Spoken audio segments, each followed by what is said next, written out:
In this video, you'll learn how to troubleshoot login issues with Taskrabbit. By following these steps, you will be able to resolve common problems that may prevent you from accessing your account. To begin, check your credentials to ensure you are entering the correct email and password.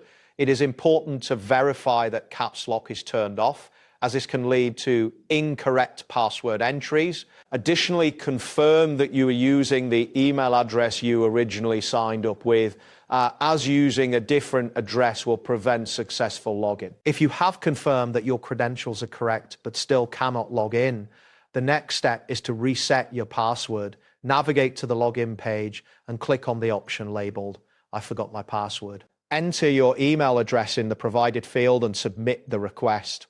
After this, check your inbox for a reset link and follow the instructions provided in the email to create a new password. In some cases, your account may become temporarily locked after too many failed login attempts.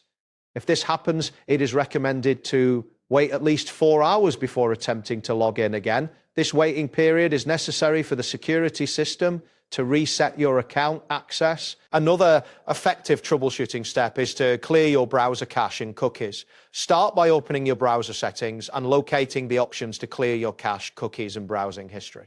After completing this action, restart your browser to ensure all changes take effect, and then try logging in again. You may also want to force refresh the page to eliminate any issues caused by outdated content.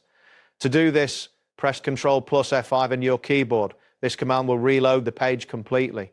After refreshing, attempt to log in once more to see if the issue has been resolved. If you continue to experience difficulties, consider trying a different browser. Switching to an alternative browser, such as Chrome or Firefox, can sometimes resolve compatibility issues. Open the new browser and attempt to log in again using your credentials.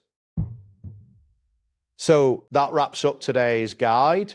Thanks for watching, and catch you in the next tutorial.